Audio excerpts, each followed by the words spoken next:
Assalamualaikum warahmatullahi wabarakatuh. Perkenalkan, nama saya Nadia Asrabani SPD. Saya dari Universitas PGRI Palembang, PPG Perjabatan Gelombang 2 tahun 2023. Di sini saya akan menjelaskan tentang demonstrasi kontekstual, mengulas asesmen di ruang kelas, mata kuliah pemahaman tentang peserta didik dan pembelajarannya. Selamat menyaksikan. Yang pertama, kita memasuki tentang identitas. Identitas di sini ada mata pelajaran, yaitu Bahasa Indonesia, kelasnya kelas 7 dan fase D.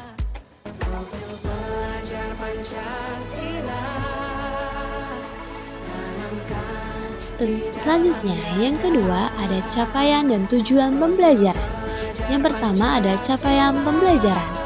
Di akhir fase D, peserta didik mampu menuliskan gagasan pikiran, pandangan, arahan, atau pesan tertulis untuk berbagai tujuan secara logis, kritis, dan kreatif.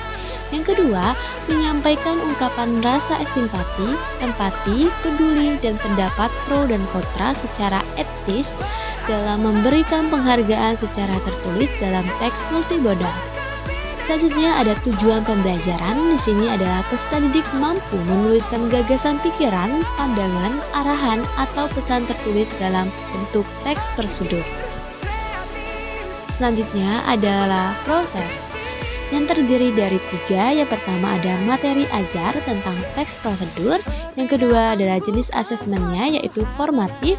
Yang ketiga bentuk asesmennya. Yang pertama ada soal pematik. Yang kedua membaca teks prosedur. Yang ketiga mengidentifikasi informasi yang diperoleh dari teks prosedur. Yang keempat soal tertulis berbentuk LKPD. Selanjutnya memasuki tentang asesmen. Yang pertama, bagian dalam asesmen yang sesuai dengan tahapan perkembangan peserta didik adalah bagian asesmen mengamati tentang dimensi profil Pancasila yang menghasilkan gagasan yang orisinal, menghasilkan karya dan tindakan yang orisinal, merefleksikan pemikiran dan proses berpikir, serta berkolaborasi. Melalui asesmen tersebut, peserta didik dapat dilatih tentang keaktifan selama proses pembelajaran, khususnya pada saat diskusi kelompok. Selain itu, dalam menyelesaikan tugas LKPD yang diberikan, peserta didik juga dapat meningkatkan menghasilkan gagasan orisinal, menghasilkan karya dan tindakan yang orisinal, merefleksikan pemikiran dan proses berpikir, berkolaborasi bersama temannya. Yang kedua adalah bagian yang sesuai dengan budaya dan karakteristik peserta didik, yaitu pada proses pembelajaran yang dilakukan belum memberikan asesmen yang terintegrasi tentang budaya setempat. Dan karakter peserta didik diambil adalah tingkat kemampuan kognitifnya, bukan gaya belajarnya atau minat belajar, karena pendekatan yang digunakan dalam pembelajaran adalah pendekatan teaching at the right level atau TRLL. Selanjutnya, bagian asesmen yang sesuai dengan tahapan kemampuan peserta didik ialah asesmen pada soal apersepsi dan LKPD. Pada soal apersepsi merupakan soal pematik yang dilontarkan oleh guru pada awal pembelajaran.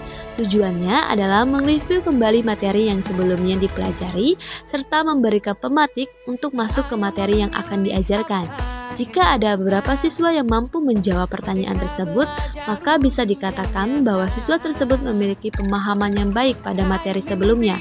Sementara LKPD yang di dalam pembelajaran guru, model sudah disesuaikan dengan tingkat kognitifnya dari setiap peserta didik.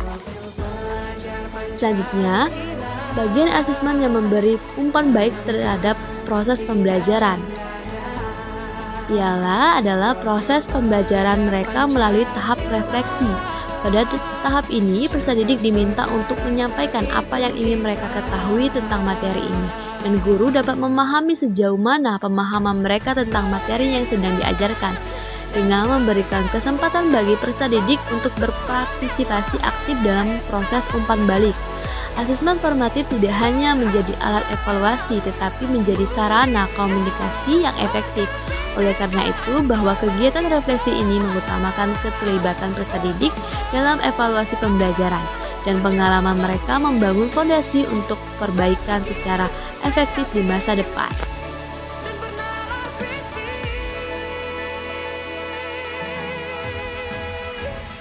Selanjutnya, yang terakhir ialah hal yang ingin saya tingkatkan untuk memaksimalkan efektivitas pembelajaran.